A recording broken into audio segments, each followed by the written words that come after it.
Aladdin takes place in a post-apocalyptic future. Disney's Aladdin is remembered as a bright and adventurous tale set in the desert kingdom of Agrabah.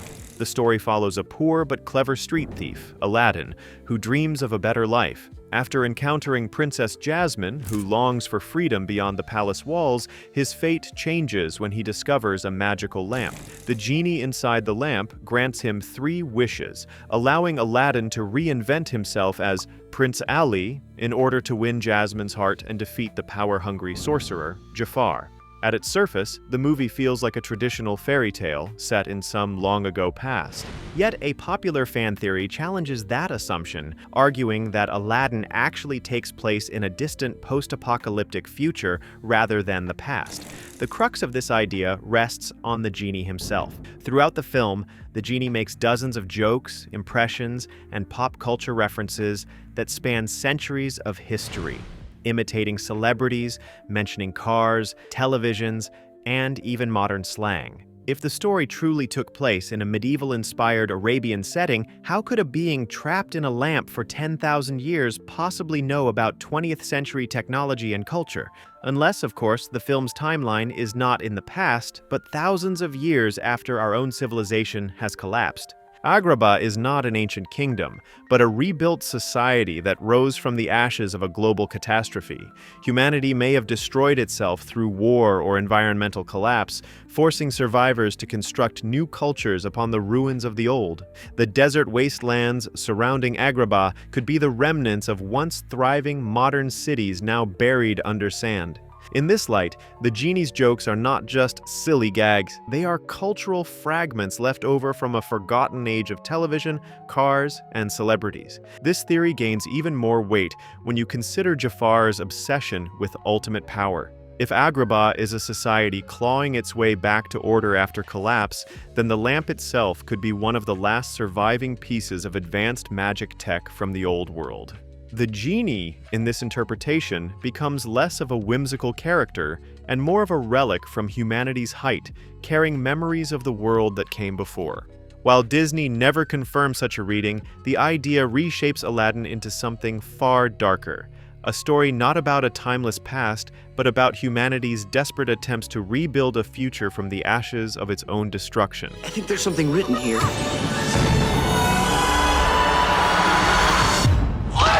10,000 years will give you such a crick in the neck. Tarzan is Anna and Elsa's brother. Disney's Tarzan, 1999, tells the adventurous story of a boy stranded in the African jungle after his parents' shipwreck. Left orphaned when a leopard kills his family, Tarzan is taken in by Kayla, a gorilla who raises him as her own. As he grows, Tarzan struggles with his dual identity, torn between the human world he belongs to by birth and the gorilla family that raised him. The story climaxes when he meets Jane Porter and her father, who introduce him to human culture and force him to choose where his true home lies. It's a tale of survival, identity, and the meaning of family. But some Disney fans believe Tarzan's family ties reach far beyond the jungle. A long-standing theory suggests that Tarzan is actually the younger brother of Anna and Elsa from Frozen, 2013. This connection, while never directly stated by Disney, has intrigued fans because of a series of strange coincidences. The theory begins with the opening of Frozen. Anna and Elsa's parents leave Arendelle on a voyage by ship and are presumed dead after being lost at sea. But what if they didn't die?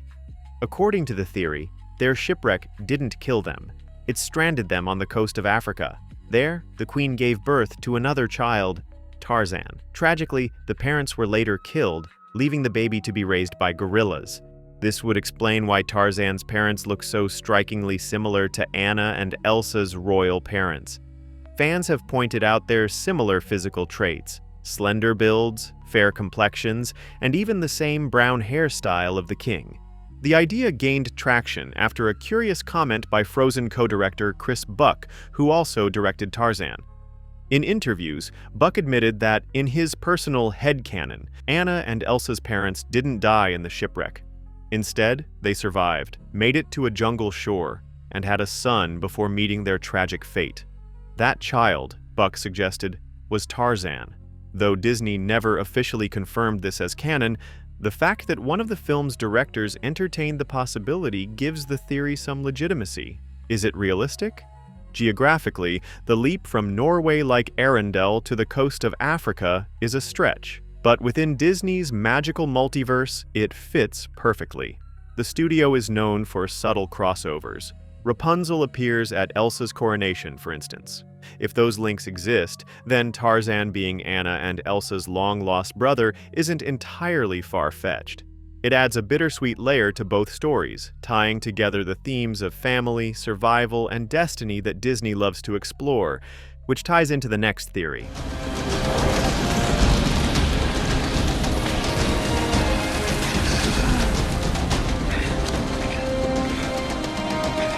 The Little Mermaid's Ariel found Elsa and Anna's parents' shipwreck.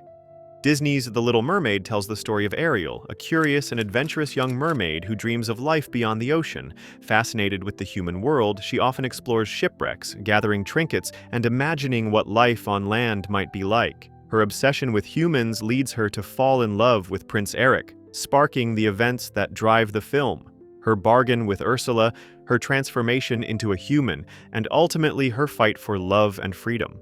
One of the film's most memorable early scenes shows Ariel and Flounder exploring a sunken ship. Inside, she discovers forks, pipes, and other treasures she doesn't quite understand, which later fuels her iconic "Part of Your World" number. To most viewers, this shipwreck is just a random vessel lost at sea, but some fans believe it may hold a much darker connection to another Disney story. There are a few reasons this theory holds weight. First, Disney has a history of linking its worlds. Rapunzel and Flynn appear at Elsa's coronation, and other Easter eggs are sprinkled throughout films. Second, geographically, it's not impossible. Arendelle is inspired by Norway, and the waters Ariel explores seem to be set in the North Atlantic, which connects the two settings plausibly. If the ship drifted after sinking, it could have easily come to rest in the waters near Atlantica. Lastly, the emotional undertone fits Disney's style of subtle darkness beneath the magic. For Elsa and Anna, their parents' death is a defining trauma. For Ariel, the wreck represents her gateway to the human world. The overlap creates a tragic but poetic link between the stories, suggesting that one family's loss became another's spark for adventure. In the end, whether intentional or not, this theory deepens both films, reminding fans that Disney's universe might be more connected than we realize, woven together by shared tragedy, curiosity, and fate. All right, I'm going inside. You can just stay here and watch for sharks. Okay, yeah, you go. Snow White's prince is actually Death. Disney's Snow White and the Seven Dwarfs, 1937, is one of the most iconic animated films of all time and the first full-length feature from the studio. The story follows Snow White, a kind young princess whose beauty enrages her jealous stepmother, the evil queen. After ordering the huntsman to kill her, the queen discovers Snow White has survived and disguises herself as an old hag to deliver a poisoned apple. Snow White eats the apple and falls into what seems like an eternal sleep. Believing she is dead, the dwarfs place her in a glass coffin in the forest. The tale seems to end in tragedy until a prince arrives, kisses Snow White, and miraculously awakens her. The couple then rides off into the sunset, promising a happily ever after. But a darker theory suggests this happy ending may not be what it seems. Some fans argue that the prince is not a charming royal at all, but rather the personification of death itself. The reasoning comes from how the final act unfolds. After Snow White bites the apple, she is described as being in a sleeping death. The dwarfs mourn her as though she has truly passed away, building her a coffin and keeping vigil. Months, if not years, go by, and Snow White does not awaken naturally. When the prince appears, he does not behave like a normal human. He seems to appear mysteriously, almost out of nowhere, and his kiss functions not as a magical cure, but as a symbolic passage. This interpretation suggests that Snow White never actually wakes from her poisoned sleep. Instead, the kiss represents her acceptance of death and the prince leading her soul into the afterlife. Supporting this, the imagery of Snow White leaving with the prince is almost dreamlike. She rises from the coffin, glowing and radiant, then rides away on horseback toward a castle in the clouds. heaven itself, according to the theory. The dwarfs are left behind, mourning, which makes sense if she is gone forever. While Disney intended a hopeful ending, the symbolism aligns closely with European folklore. Many old tales personify death as a gentle figure who escorts souls into the next world. In this light, the prince's role is less about romance and more about Snow White finding peace. It's unsettling, but also poetic. Her story transforms from a simple fairy tale into a meditation on mortality. This darker reading may not be canon, but it adds a haunting depth to the film. The prince doesn't save Snow White from death, he is death, giving her a final, bittersweet escape.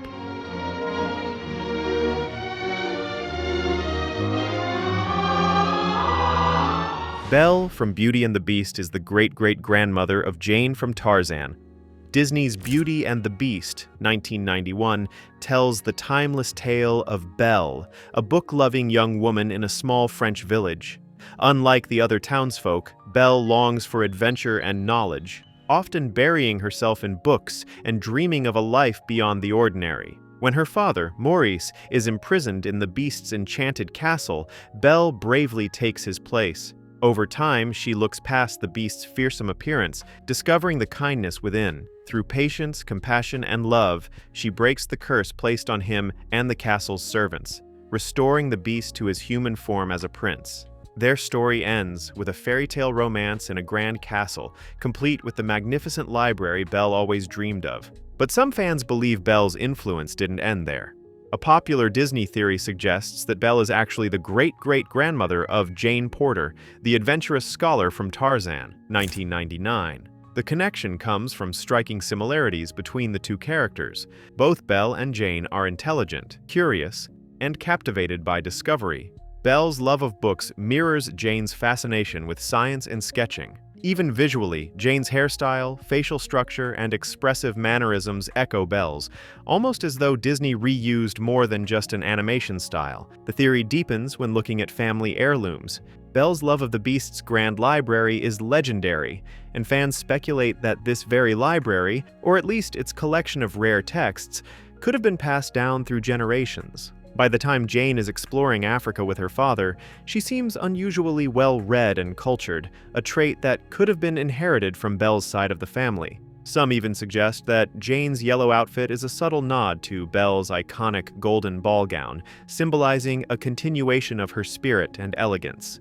Interestingly, both stories also revolve around falling in love with someone who is different. Belle learns to love a beastly figure once feared, while Jane falls for Tarzan, a man raised in the jungle who doesn't fit the mold of her refined society. The thematic parallel further fuels the belief that Jane may carry Belle's legacy, not just in her personality, but in her choice of love and adventure. While Disney has never officially confirmed this lineage, the similarities are too striking for many fans to ignore. The theory adds a delightful layer of continuity to the Disney universe.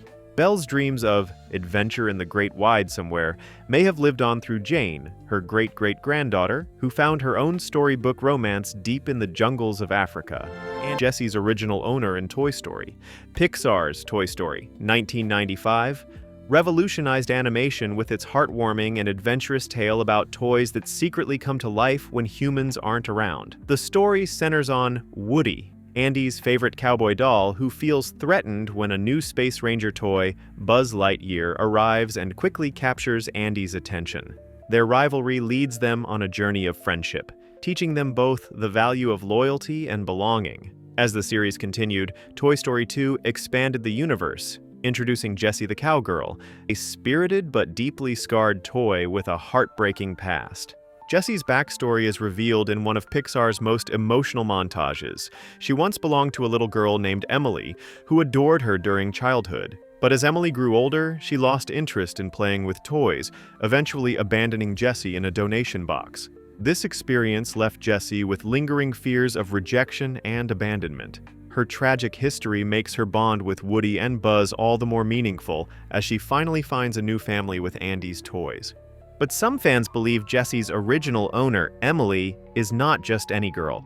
According to one popular theory, Emily grew up to become none other than Andy's mom. The evidence lies in the details. When we see Emily in Jessie's flashback, she wears a red cowgirl hat with white trim, the exact same style of hat Andy owns. But here's the twist. Andy's hat is missing the white trim, suggesting it's a passed-down version of the same hat. This raises the question, how did Andy end up with a near-identical cowgirl hat, if not through his mother? The ages also align. Jessie's abandonment likely took place in the late 1960s or early 1970s, based on the music and setting in the montage. That timeline fits perfectly for Andy's mom to have been a young girl during that era, eventually growing up, having Andy, and unknowingly passing down her old childhood hat. If true, this means Andy's mom once shared a deep bond with Jessie, making the reunion between her son's toys and Jessie all the more bittersweet. While Pixar has never confirmed this theory, it enriches Jessie's story with an added layer of emotional weight. Instead of being just Andy's toy, Jessie might have unknowingly returned to the family of her original owner. For fans, it's a hidden connection that makes the Toy Story universe feel even more touching and complete. Hey, Woody! Woody?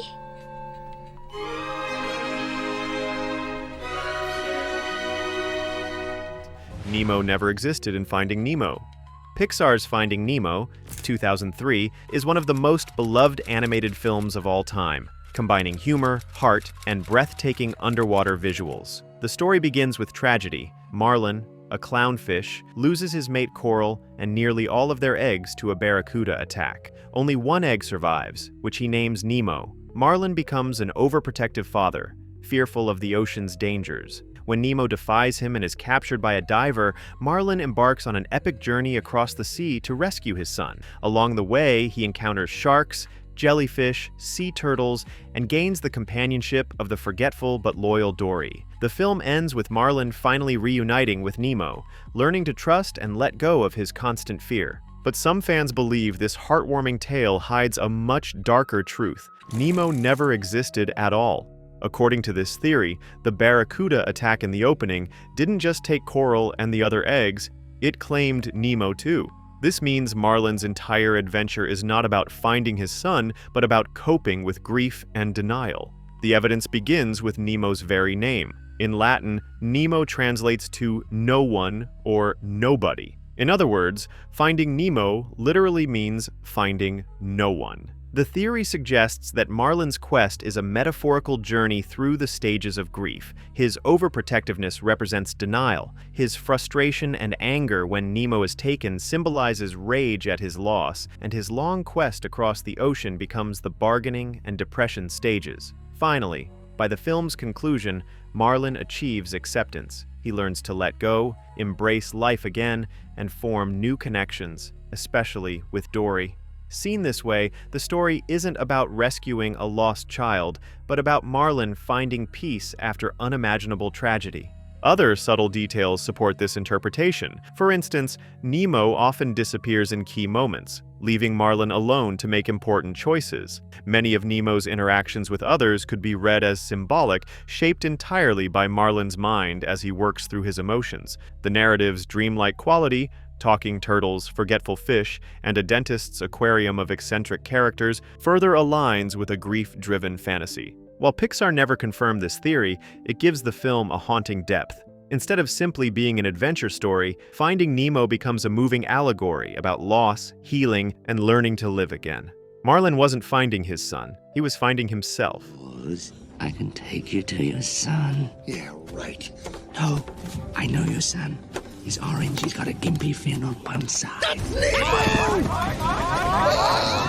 Boo grew up to be the witch and brave. Pixar's Monsters, Inc. tells the story of Sully and Mike, two monsters who work at a factory that powers their city by scaring children. When a little girl nicknamed Boo accidentally enters the monster world, chaos ensues. Unlike other children, Boo isn't afraid of Sully. Instead, she grows attached to him, calling him Kitty. Over the course of the film, Sully forms a bond with her, realizing that children's laughter is far more powerful than fear. In the end, Boo is returned to her own world, but the emotional farewell leaves audiences teary-eyed, as Sully promises her safety before her door is shredded. In a touching final moment, he manages to repair it and see her again, though briefly. But some fans believe Boo's story doesn't end there. A popular theory suggests Boo grew up to become the mysterious witch in Pixar's Brave, 2012. The witch is an eccentric old woman living in the Scottish Highlands who seems obsessed with wood carvings and, strangely, doors. Even more intriguing, among her carvings is an image of a large bear-like creature that looks strikingly similar to Sully.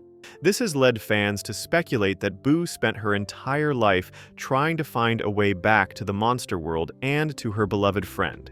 The key detail is the witch's fascination with doors.